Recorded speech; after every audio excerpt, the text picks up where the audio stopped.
Welcome back to Pente Spotlight, where data security meets digital curiosity.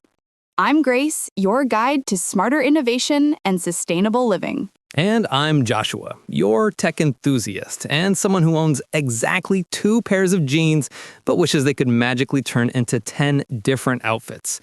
Well, Grace, MIT might have just made that possible. You're right. Researchers at MIT's Computer Science and Artificial Intelligence Lab, CSAIL, teamed up with Adobe to create Refashion, a new software tool that lets people design clothing that can literally transform into other pieces. Yep, imagine a pair of pants that can reassemble into a dress or a shirt that becomes a jacket. It's like digital Lego, but for your wardrobe. Finally, fashion meets function.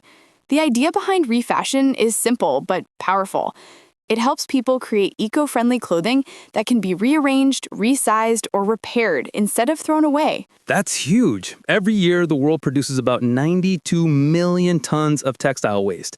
That's like dumping a garbage truck full of clothes every single second. That's horrifying. Refashion aims to change that by making reuse part of the design process.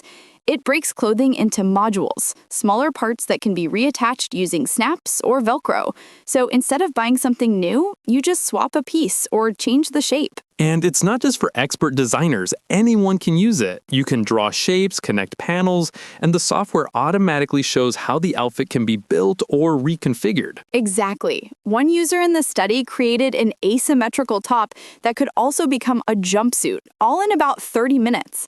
Talk about a quick change. That's faster than me deciding what to wear for dinner. And here's the best part. You can preview how the clothes look on 3D models of different body types.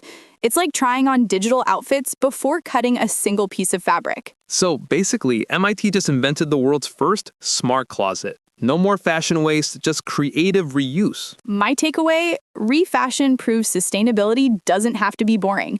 It can be stylish, modular, and totally customizable. And mine, the future of fashion isn't fast, it's flexible. The next time your clothes go out of style, you might not toss them. You'll just rebuild them. That's it for today's Spotlight. If you enjoyed this episode, don't forget to like, comment, share, and subscribe, and maybe start imagining what your next reconfigurable outfit would look like.